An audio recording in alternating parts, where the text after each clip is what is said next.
So, welcome to Epic Begins with One Step Forward with the fabulous, the amazing, the outstanding Xander Sprague. And I'm your host, Aurora Winter. And today we're going to talk about a very interesting topic that people debate hotly, which is whether you should lean into your strengths or whether you should learn how to do things that you're crap at.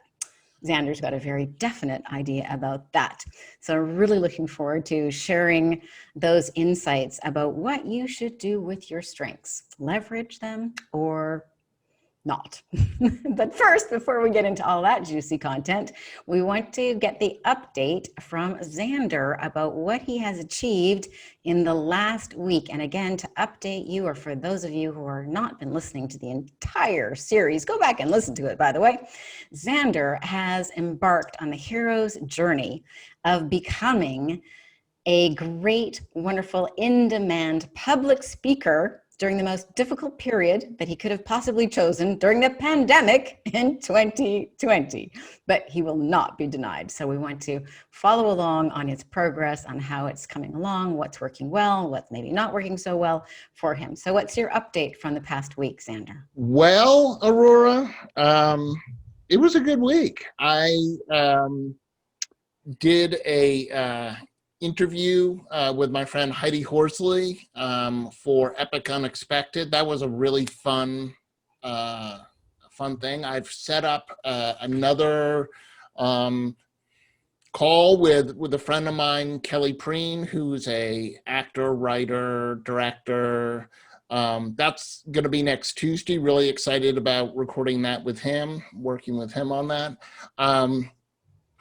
I spent some time going through music, I guess we'll call them bumpers or whatever, for what the audience will be like, oh, that's how that intro and outro go. But you have to go through a whole lot of music to sit there and say what captures the Epic Begins with One Step Forward kind of theme. So I came up with some. I shared it with Aurora. We're both sort of reviewing it to sort of have that top, one or two songs that were like, oh, that's really good. And There's so many choices, right? When you're doing something creative, like creating your own podcast and your book and your brand. And the thing about the music, why I want to listen again, is it's a different kind of thing, a piece of music that you love for years versus one that might, be fun the first time you listen to it, but might grow stale or annoying. So I'm sure we made a great choice. Yeah, no, absolutely. And if you think about how music and stuff really sets the mood. I mean, I'll take, for example, the theme song for Friends. Yeah, absolutely. And it's so recognizable instantly. Absolutely. And you go, well, of course, that's the Friends theme or Cheers or whatever. And so, and even as I'm watching all these different YouTube videos, they're the people that I'm watching, and I'm like, oh, that's great music. That really captures what this is about. And, but it is challenging because you're like, well, do I go for the epic dramatic? Do I go for the upbeat? Do I go, and so I gave us a variety of choices. So because you're both epic as well as enthusiastic. So it's got to hit both those notes. It does. And just sort of continuing to plug away. I got a letter from the Board of Behavioral Sciences. I'm going for my licensing, so I turned in all my hours, and I got a letter back saying, we need these. They needed a W-2 that I had forgotten to put in, and then of course I couldn't find it, and then I had to have something else from another internship. Luckily, I was able to get everything really quite easily, and I sent that back off.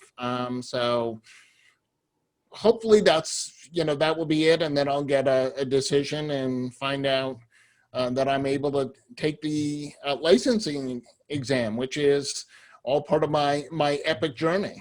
It is part of your epic journey, and I know you really want to have that on your book. And what will you be licensed as for the benefit of the listeners? I will be a licensed professional clinical counselor, Yes, you or will be. LPCC, as they call it here in California. Sometimes it's a PCC, professional clinical counselor. But really looking forward to.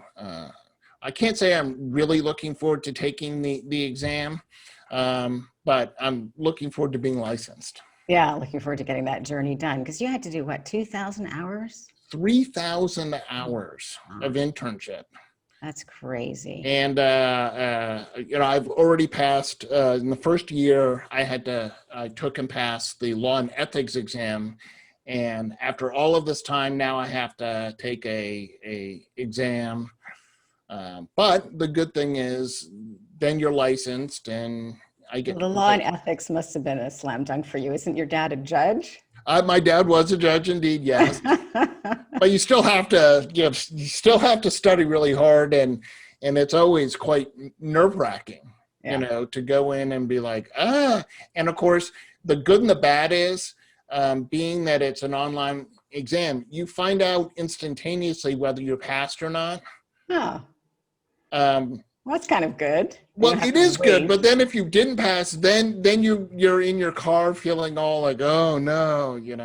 True. But you really just wanted to have that, as a credential so that as a speaker or as a trainer, you can have those letters and assure people because you're primarily going to be the go-to speaker, author, coach, correct? Absolutely, yes, Yeah. absolutely, and I mean, it certainly helps that I could do private practice. I could go in and help people, and yes, but it is more of the to show. I guess I mean the titles do make a difference. It's amazing how. As a speaker, having your own book makes you somehow a better speaker. Well, people like to know the stamp of approval. All right, so Exactly. that's quite a bit. Anything else to share? Uh, no, I mean, it was a good week. I was, started getting more exercise. Once the air started to clear a little, which always I feel so much better when I'm moving. So, And it's funny how important it is to breathe. huh? And then we did have a separate call around just making sure we are on track with the schedule for your launch of your book with the spoken author program, and that's all looking great. So, all right, so let's get to it. What do you think? Should people lean into their strengths or should they lean into their weaknesses and double down on learning in those areas that they're not as strong? In a surprising revelation, I will say lean into your strengths because it's a heck of a lot more positive and it's a lot more fun. Yeah. I think um, anything that we do, if it is a strength of ours, it doesn't seem nearly as much work. Yeah. It's Um, joyful and easy. yeah, I mean, doing this, I love this. I'm in my wheelhouse. I'm totally catering to my strengths. You were tweaking me last week about me having my own microphone because I like to be on mic, and that is one of my strengths. And I think that's um, that shows when we're doing something that is innately part of who we are. It shows. Well, plus then we can get into the flow, into that zone where you can be 5 times as creative and 5 times as productive, according to some studies by Stephen Kotler and that group around the neuroscience of flow. But also, I really believe if we are always learning on the things that we're not good at, we're robbing somebody else of their, divine life mission. Because everybody's been given some unique gift. So if we just play in the areas or express the areas that are our unique strengths, I mean, they could be 10 times, 20 times, 50 times, 100 times stronger than our areas of weakness. Absolutely. And I know as a small business owner, there's obviously many hats I have to wear. I firmly believe in I should be spending at least 75% of my day in my strength areas. Mm-hmm. And to the extent that I can offload the stuff that is much more difficult for me for someone else who that is the thing that they do well. So, I mean, there are people who are really, really good at marketing. Okay. I can do marketing. I've done it for 20 years. It's just a lot more effort for me to get out and do that. A And lot of people hate to be at the front of the room, but you yeah, shine. You're like, give yeah, me the mic. I've got it. exactly. What do you mean? I've been up here for an hour talking. I just started. What do you think about that? I don't know if it's actually true or if it's just an old wives' tale that people are more afraid of public speaking than death. I have heard so many, I mean, there are so many studies where, public speaking ranks up there as like the top one or two fears that people have.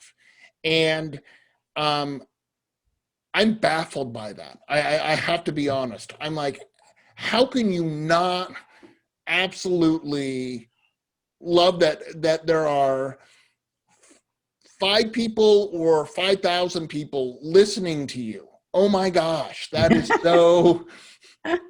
That's so your happy place. I don't know if people are afraid of public speaking as much as afraid of being judged. Were you ever afraid of public speaking or reticent about it? Or has it always been a strength? I think it's always been a strength. I mean, as I was growing up, my father was a state legislator in Massachusetts. So from a young age, I was helping him to campaign. So I was around adults. I had to learn how to talk to adults. And so I guess I sort of, it's always been part of my life. So I haven't been like, oh my God, I can't believe I have to do this. You're like, oh And my God, I get to do this. Give me the mic. yeah, exactly. And my father was, I certainly think there's, some hereditary stuff. My father loved a good audience. He was a very good storyteller, could command a room, very good, orator, was asked many times to speak in many places. So, I mean, I think there's, to some extent, like sort of I inherited some of that, but I also think it's just part of who I am. I've helped many, many people with presentation skills because it is one of my strengths. I'm good at it. I'm able to sit there and say, oh, okay, look over here and now look here and help people to do it. One of the most painful things for me, Aurora, is sitting in an audience with a bad speaker. Mm. It is like fingernails on a chalkboard for me. I stop listening to what they're doing and am honed in on what's not going right. And I know that's terrible, but I mean, they're Well, the, you're a professional, so those things would stand out to you. What do you think makes a good speaker versus a bad speaker that's fingernails on a chalkboard for you? some of it's got to do with appearing to be relaxed. Mm-hmm. People get up and they get nervous, and funny thing happens when you get nervous. All of a sudden you really start talking fast, because if I talk really fast, then I can get off the stage and people really won't be seeing me anymore. But then all of a sudden your message is lost because people don't understand what you're saying because you're talking really fast. Then there's what I call the caged animal, the person who knows that they need to move. So now they're pacing back and forth all the time. And it's fine to move on the stage. You should be moving to the stage and drawing people's attention versus standing there stiff. But the Mm-hmm. people who are just like doing laps and stuff, it gets distracting. Yeah, it's not the gym. And also the monotone speaker. Hello, Aurora. My name is Xander. I'm here to talk about Epic Begins with One Oh, Step yeah, Forward. that's not going to work. Well, it's interesting because some people who are very smart have kind of been trained to be more monotone because as a professional, they don't want to be perceived as a performer or overly emotional. I'm talking about, lawyers or judges or doctors, these kinds of people. What's your experience with that? Because I work on getting them, okay, let's have more life on that. Well, interestingly, I spent 20 years working in the high-tech industry Hmm. and spent a lot of that time doing technical education, teaching people how to use software. And I had to work with, a lot of times I had to do presentations with engineers who were really, really smart about the software that we were teaching them, but their presentation skills were, oh my gosh, like you Those are know, my ideal clients. Really, really smart, but they definitely need help with their message. right. But sometimes you could lead the horse to water, you could shove its head into the trough, but you just can't get them to drink. And they're putting up PowerPoints that are in like 8-point font because I got to get everything on there. And I'm like, look, I'm sitting 20 feet away. I can't read that. Never mind the person in the back row who can't read it. Or they put it up in red. Oh my God. We're They in a haven't heard the, semi-dark room, not going to be able to see it. I like the 5 by 5 rule. No more than 5 lines and no more than 5 words on each line. Right.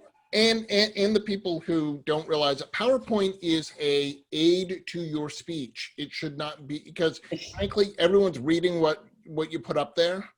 So if you say everything that's on your slide, you don't need to do a presentation. Yeah. Okay. So that would not be those You engineer know, strengths. but interestingly, many years ago, Uh-huh. when I was working at Intel, we did this. Um, we did this thing. It's now called the Clifton Strengths Finder. Mm-hmm. It was just known as Strengths Finder before, and that was so illuminating because this is a test that you can go do. I'll have a link to the website. I'll talk about the website later, but you go answer all these questions and then you get basically your top 6 strengths, which are I love that. It's so the simple. areas that are where you're good at. And so I couldn't find the report, and I even contacted Clifton Strengths Finders and said, can you find this report? And I gave them the possible email addresses. We couldn't find it, but there are 3 that my top 3. I remember, I've always remembered my top 3. Uh-huh. So my top was what they call woo. That is so good for a speaker. That's Oh, it's so charisma. good. And at that, when I first took it, I wasn't sure. I was like, well, woo. And I read the definition and stuff. And I was like, oh, that's not going to be good. And my manager and her manager were like, oh my God, we have a woo on the team. This is great. Oh my God. It was like the thing, the braggy point for them to go, oh, I've got a woo on my team. Yeah, woos are great. They've got the charisma. And They make everybody feel good. They're charming. They're kind of sparkly. what's funny is I heard this. It's not an official acronym, but it was actually, I liked it. WOO stands for winning others over. Mm-hmm. That's And good. you know, the whole idea of woo is I guess I am good at it. I am able to get people to do the things that I need to have done because of my ability to communicate and influence. And I look back and say the in my life overall, not just professionally but just personally, the things that I am able to get done which shouldn't get done, like get upgraded on an airplane or in a hotel, get a slightly better room, or get a room with a view, even though that wasn't what Right, because my people. reservation was for. Uh-huh. And that's all the woo. That's the making people feel good and powerful. And then they're like, oh, I want to do something for you. You're making me feel good, right? Or like And getting me to get a new it's all camera. very authentic. So it's not like I'm just snowing them over. So I want to I make sure. spoke over you. You want to say that again? Huh? I said I spoke over you. Do you want to say that again? Yeah. So I'm not trying to snow them. I'm just, I'm authentic in how I'm treating someone. I mean, one of the things that I do, if I want something, is I will ask if there's anything. I'll say it's my birthday or it's a special occasion. Let's say if I'm checking into a hotel, is there anything that you could do for me? Hmm. And I've been so successful at getting, sometimes I might get some chocolate covered strawberry sent up, or sparkling wine, or get a room upgrade. And if they can't do it, I'm completely understanding. I'm not upset. I'm asking for a favor. If they can do it, I'm very grateful. And then I return that by filling out a comment card, saying how this person was so very helpful and went above and beyond. And I know that, having worked in a hotel, you get a comment card, especially as a front desk person, where a guest says that you did a good job. That does a lot for Right. So you. you make it. Yeah. I think people should pay attention to that line. So it's a special occasion. Is there anything you can do for me? Yeah. Perfect. And it's not bossy or manipulative. What's your second strength? The second one, and I know, again, positivity. Imagine that. God of enthusiasm. Yes. Would be Exactly. positive.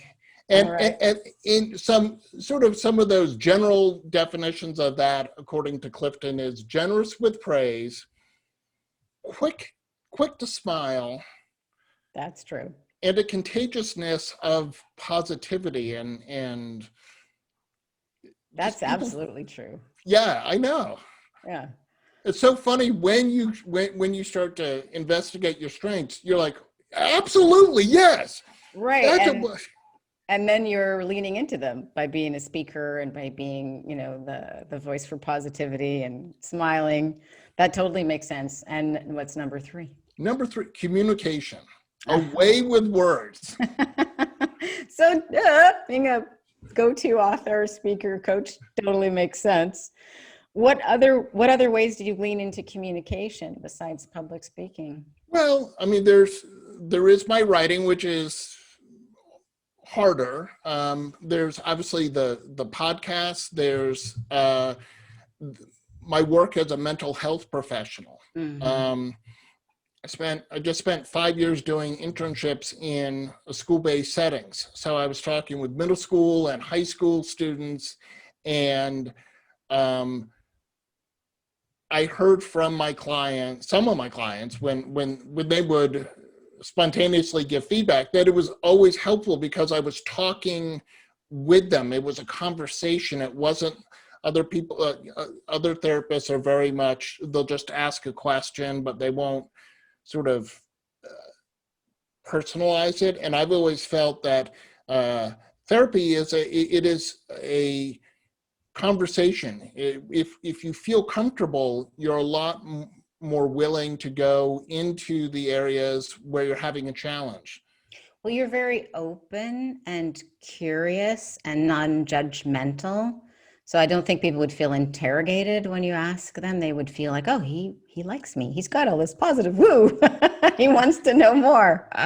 Yeah, and I had clients who said they had other therapists, but they really enjoyed working with me. I had some who came back multiple years because they just said they got a lot out of our sessions, which made me feel very good because that's what I'm trying to do, is help them. And if what I'm doing is helping them. So Yeah.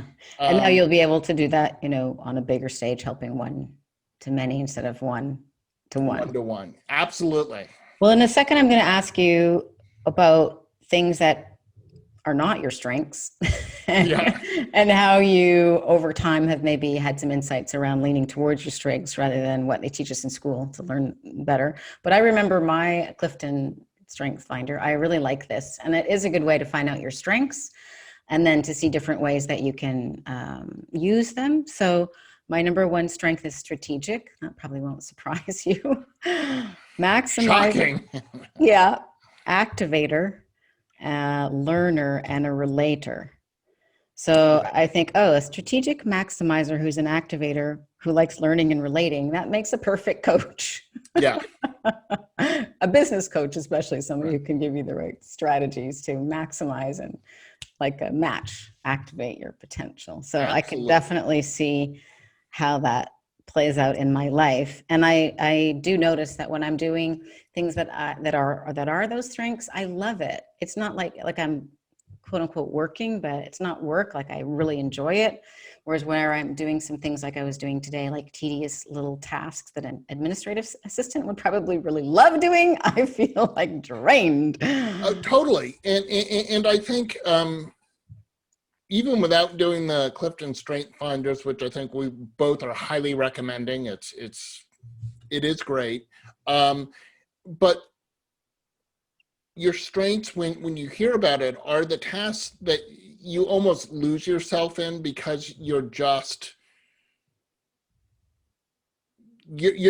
in your own zone, and they're the things that you find that you could be doing for 2 or 3 hours and be like, oh my gosh, how did all that time go by?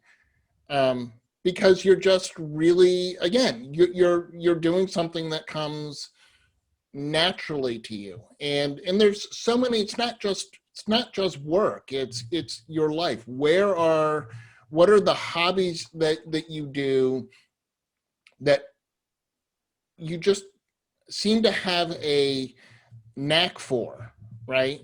Yeah. There are the things that we can learn to do well, but then there's the things that just seem to be innately part of who we are. And sometimes it's playing tennis or golf or sailing or skiing or running or whatever. And Mhm. I was a runner for many years, but I had to work really hard at it. And I have friends of mine who man, they could just run for days. They were just natural gazelles.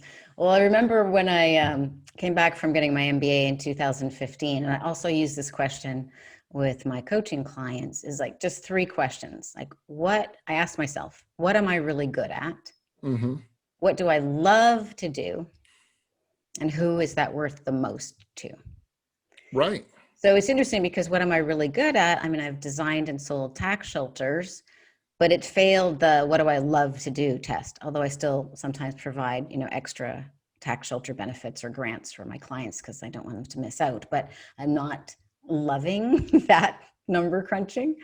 And then who is it worth the most to? I think people can add that question to an application of your strengths, because you can apply your strengths as you are, Xander, to being a public speaker for thousands of people, or to something that wouldn't be quite so lucrative, right? Absolutely. Yeah, Absolutely. yeah. And um, And what are you not so good at? Were you gonna fess up?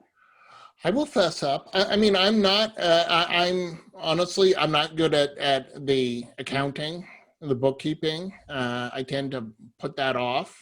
Um, I'm not really good at, uh, I'm not good at writing emails. I will pick up a phone 9 times out of 10 and talk to someone before I'll write an email or a text. I'll if I'm texting with someone and it's going back and forth, I'm like, I got to call you. This is, More I effective find anyway. talking to be so much faster way to communicate. Mhm. And when I have to work with someone who writing is their form of communication, that's challenging because I'm frustrated. Um, I just want to talk. So You don't want to talk. Do you find that you have any dyslexia? Is it rooted in that, or is it more rooted in that your superpower is talking? I think I'm not dyslexic. I was tested when I was younger. Um, Writing is just you know most of us type now. We don't actually write by hand, but Mhm. we both grew up having to write lots of stuff in longhand, and I just write slowly. I'm left-handed. It's not all that neat, and it just takes a long time. And that act of uh, writing and trying to get it correct is challenging. I mean, when I was in college, or in Canada you'd say university, um, the best class I took in college was my senior year. I had to give a 2-hour lecture. Oh my God, that was great. I look back and say, if through high school and college, if I had been able to take my exams as oral exams, I probably would have had a 4.0, because I know the stuff. It's just when I have to write it down, it's Well, I think for many people, it's some variation of painful. yeah, Um, that's why this spoken author is perfect for you because you can talk out your book. That's easy.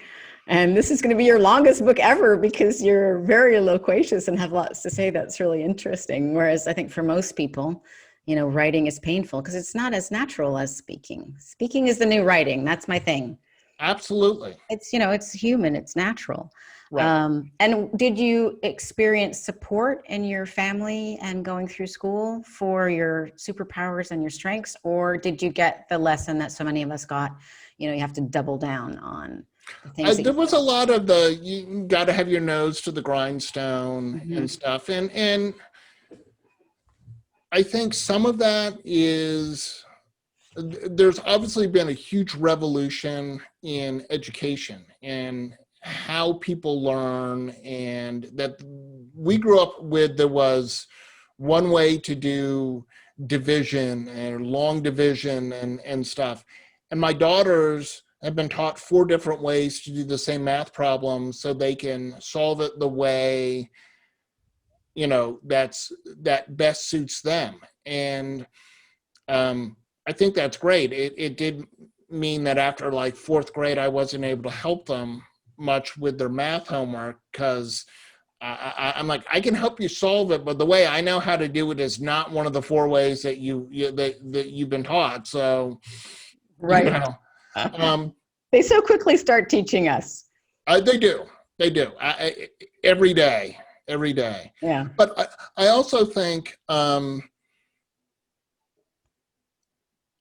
it's easy as a uh, adult with a lot more cognitive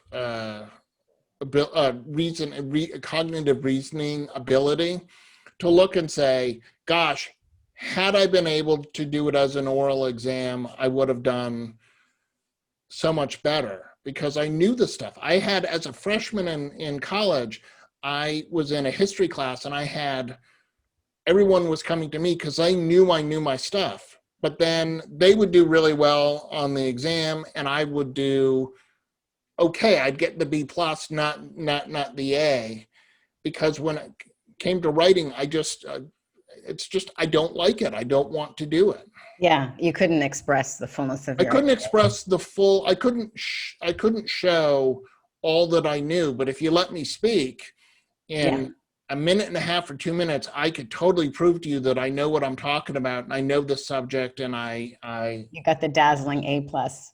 exactly. Or and not your classmates who had to deliver a 2-hour lecture. Some of them must have been freaking out. Oh, they were. I was like, I mean, I was just, I was like, oh my God, this is the best class ever. Tailor And made for you. yeah, and everyone else was, there were so many people who were like sweating bullets and like, oh, I'm not going to get through it. And I got up there, and kind of they had to give me the hook. I had so much information, and They had to do that Academy Award music coming up to yeah, indicate like it your was time is over. yeah. Professor's like, really? We're leaving. There's someone else coming in. But I got to answer The this lights are question. going off. I All know right. you've never experienced having to play the music up. I've experienced that at events. The mic, the spare mic is always sitting on your table where it belongs. So Epic doesn't just begin with one step forward, it begins with leaning into your strengths. So how can people implement this today? What are some Well, tips? so I want to make sure that I mean, again, I'll put this down, but if you go to gallup.com/Clifton Strengths, that is where you will find this Clifton Strengths Finder. You can do the test and get your results. Gives you comprehensive, breaks out what all of the different strengths are, so you can read up on all of yours. I think it's like $34.99 or something like that. Something in that $35 range. If you are interested in it, it is honestly money very well spent to help you really figure out how you work best. Exactly. And then the other thing I want to just add to that is if you are working with a team, make sure that they have different strengths, because we're drawn to people who are similar because we're like, we have a simpatico. And that can be great, for a marriage. But if you have a team, you want your assistant to like doing the things you don't like to do. So sure, he's Absolutely. going to be different. All right. So they can go, I think if they just Google, Gallup Clifton Strengths Finder, it'll pop up. It will. And then embrace who you are and how you work.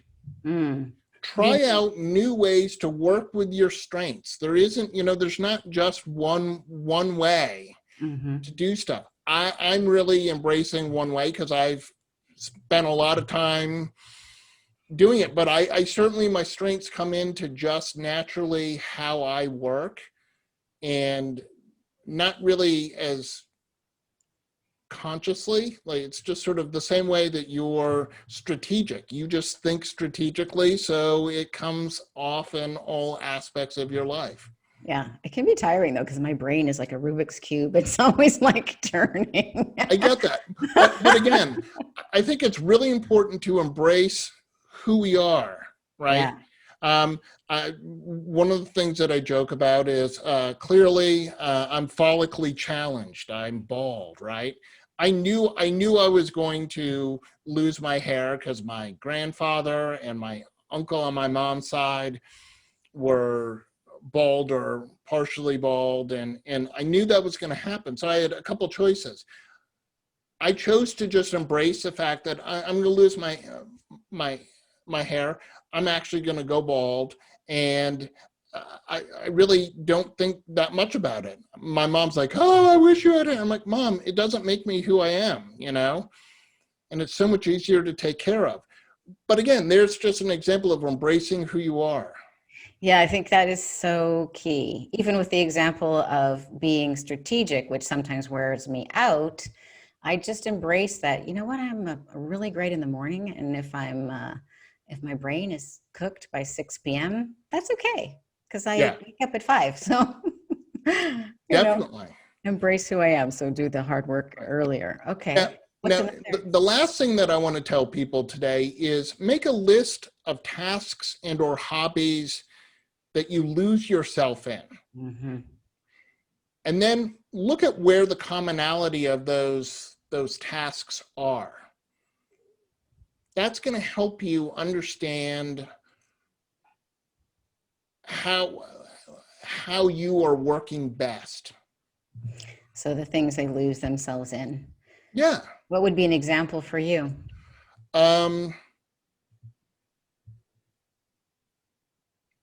Meeting new people, being curious with new people.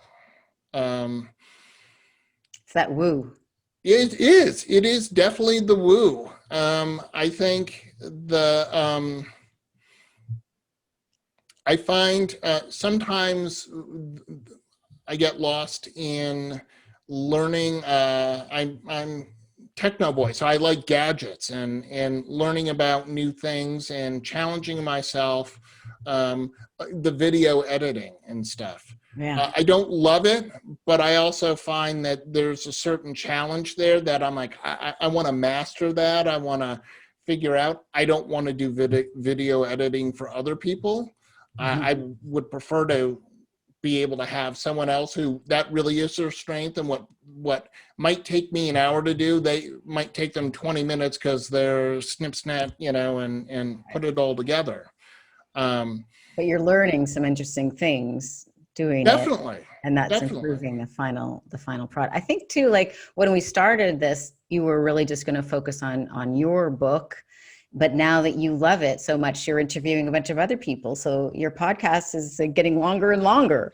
It is, and it's again, I think that's part of leaning into your strength of I'm I like to talk. I can interview people competently. I think well, and people seem to want to, when I'm asking them to help me out, they seem enthusiastic to help me out. Yeah. And you're just going to get better by doing it Of more and course. more. Exactly. Okay. So those are 3 quick tips so people can go do the Clifton Strengths Finder and get more clear about their strengths. Oh, I think I forgot the one in the middle. Embrace who you are and how you work. Exactly. Embrace who you are and how you work. And then consider when do you lose a sense of time? Yeah, like doing a task or something. And I think that's really important because it's that sort of backdoor way of saying, where do I lose myself, right? And there are Yeah. people who really love the detail. My girlfriend has an incredible eye for detail and looking for that right piece of furniture, that right color to complement stuff, and that's just not my wheelhouse. But she could spend hours looking at catalogs and online and doing all this research, and she loses herself in it. So I could say there's a strength for her. Yeah. And that's great. You can recognize that and let her go play and then focus on your strengths. So those are some really great things. So in a second, Xander's going to tell us what we're going to be talking about next. Oh my. I'm excited. I know. But be sure to go to xandersbrag.com and take advantage of the goodies that are there, including a PDF that you can print out with some epic sayings that you'll definitely want to put on your fridge or on your mirror and keep handy to inspire you throughout the day. And you can also go to my website, thoughtleaderlaunch.com, and you can get your Thought Leader starter library with the videos and ebook and audiobook absolutely for free. And so, Xander, what are we going to be talking about next week? I think that I don't think I know what we're going to talk about next week, is health and wellness choices. And I think really bringing it around to our own, how do we want to live and what are the struggles? I'm going to be really honest about the struggles I have around, the proper eating and stuff like that. And I think that's really important because we are not just one dimensional, and it ties into when we're on this epic journey. Are we taking care of ourselves? Are we doing what we need to do to be our best selves? It's a really important topic. And also, as people have ambitious plans for their business or for their personal life, you can't achieve anything if you're sick. And also, if you're healthy and vibrant and vital, it's going to, 5x your energy and your enthusiasm. So that's really high leverage to talk about health and wellness choices. You've got me I have committed to not having any sugar. I don't know how long that'll last, but at least for a little while, I'm choosing very healthy to have no sugar. So I'll check in with you if you have any final things to wrap it up. But I'm Aurora Winter, the author of Thought Leader Launch. I hope you've enjoyed this. Be sure to check out our YouTube channel if you'd like to see Xander's bald head and big smiley woo face and mine. Oh, I don't have a bald head, at least not yet. So last words of wisdom there, Xander. Really play to your strengths. It's so much more exciting. Absolutely. More fun too. All right. Bye for now. Bye now.